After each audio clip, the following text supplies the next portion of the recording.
नमस्कार, मी गौरी बैकर. मुंबई आउटलुकमध्ये तुमचं सर्वांचं स्वागत आहे. आज दिनांक 30 ऑक्टोबर. पाहूया टॉप 10 घडामोडी.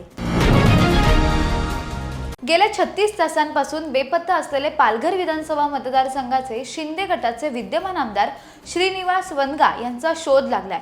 महायुतीतून तिकीट नाकारल्याने नाराज झालेले पालघर विधानसभा मतदारसंघाचे आमदार श्रीनिवास वनगा हे नॉट रिचेबल झाले होते. पण मंगळवारी मध्यरात्री 3 वाजताच्या सुमारास श्रीनिवास वनगा हे घरी परतले. त्यांनी त्यांच्या पत्नीशी संवाद साधला आणि ते पुन्हा एकदा आपल्या नातेवाईकांकडे विश्रांतीसाठी गेले, अशी माहिती त्यांच्या पत्नीने दिली होती. त्यामुळे त्यांचे कार्यकर्ते निर्धास्त झाले होते. मात्र आता श्रीनिवास वनगा हे त्यांच्यासोबतच त्यांचे कुटुंबीय गायब झाल्याचं कळतंय. मनसुख हिरेंची हत्या झाल्यावर त्यांच्या कुटुंबियातील लोकांना मृतदेहाची ओळख पटल्यावर शासनाने जाहीर केल्याचं माजी गृहमंत्री अनिल देशमुख असं म्हणालेत. मृतदेहाची ओळख पटल्याशिवाय शासनाला त्या मृतदेहासंदर्भात माहिती देता येत नाही, असं हे देशमुख यांनी म्हणाले. फडणवीसांच्या जवळचे असणारे परमबीर सिंग आणि सचिन वाझे यांना त्या हत्येसंदर्भात माहिती होती. त्यांनीच हत्या घडवून आणली असा आरोप अनिल देशमुख यांनी केलाय. मनसे अध्यक्ष राज ठाकरे यांनी यंदाच्या विधानसभा निवडणुकींबाबत एक मोठं विधान केलंय. महायुतीकडून यंदाच्या विधानसभा निवडणुका या मुख्यमंत्री एकनाथ शिंदे यांच्या नेतृत्वात लढल्या जात असल्याचं सांगण्यात येत आहे. त्यामुळे महायुतीची सत्ता आल्यास मुख्यमंत्री कोण होणार, कोणत्या पक्षाचा होणार यावर सध्या कुणीही भाष्य करत नाहीये. मात्र 2024चा मुख्यमंत्री हा भाजपचाच असेल, पण 2029चा मुख्यमंत्री हा मनसेचा असेल, असं भाकीत मनसे अध्यक्ष राज ठाकरे यांनी केलंय.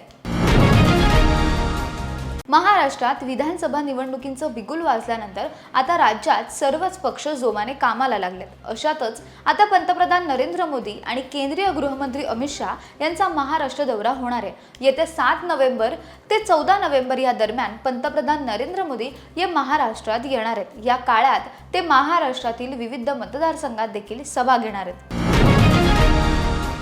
काही दिवसांपूर्वीच छगन भुजबळ यांचा पुतण्या समीर भुजबळ यांनी राष्ट्रवादी काँग्रेस अजित पवारांचा पक्ष सोडून अपक्ष निवडणूक लढण्याचा निर्णय जाहीर केला होता. राजकारणातील सर्व पुतण्यांचा DNA हा सारखाच आहे, अशा शब्दात छगन भुजबळांनी टोला लगावला होता. त्यावर छगन भुजबळांनी आता आमच्यासारख्या पुतण्यांना बरोबर घेऊन एक पक्ष काढावा, अशा शब्दात आता राज ठाकरेंनी छगन भुजबळांची कानउघडणी केली आहे. राज्यात विधानसभा निवडणुकींचं वारं वाहू लागलंय. अशातच आता लोकसभेचे विरोधी पक्षनेते राहुल गांधी हे देखील महाविकास आघाडीच्या प्रचारासाठी महाराष्ट्रात येणार असल्याचं समजतंय. राहुल गांधी 6 नोव्हेंबरला मुंबईत सभा घेणार असल्याची माहिती काँग्रेसचे प्रदेशाध्यक्ष नाना पटोले यांनी स्वतः दिली आहे. या सभेसाठी राहुल गांधी, मल्लिकार्जुन खरगे, उद्धव ठाकरे हे देखील उपस्थित राहणार आहेत. अजित पवारांनी तासगावमध्ये संजय काका यांच्या प्रचार सभेत सिंचन घोटाळ्यासंदर्भात एक मोठं विधान केलं होतं. यावर आता उपमुख्यमंत्री देवेंद्र फडणवीसांनी भाष्य केलं. अजित पवार यांच्या मागे चौकशीचा ससेमेरा कुठून सुरू झाला हे सांगत थेट नाव घेतलं आहे. RR पाटील हे सध्या हयात नाहीयेत. ते कोणत्याही प्रश्नांचं उत्तर देऊ शकत नाहीत. त्यामुळे त्यांच्यावर बोलणं मला योग्य वाटत नाही, असं वक्तव्य उपमुख्यमंत्री देवेंद्र फडणवीसांनी केलंय. सध्या सुरू असलेल्या राजकीय घडामोडींवर आपल्या वेगळ्या पद्धतीने भाष्य करत आम्ही थेट राजकारण करतो, त्यासाठी भलेही वेळ लागतो.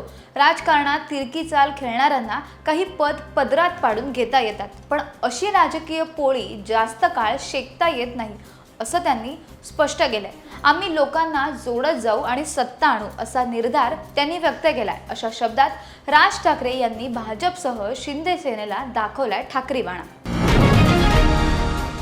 मराठा आरक्षणासाठी लढा देणारे उपोषणकर्ते मनोज जरांगे पाटील यांच्या नेतृत्वात मराठा युवक निवडणुकीच्या रिंगणात उतरणार आहेत. जरांगे पाटलांचा रोष हा आपल्यावर का आहे याचं उत्तर हे जरांगे पाटलांनीच द्यावं, असं देवेंद्र फडणवीसांनी म्हटलं होतं. यावर जरांगे पाटलांनी प्रत्युत्तर देत म्हणालेत, ते माझे विरोधक शत्रू नाहीत.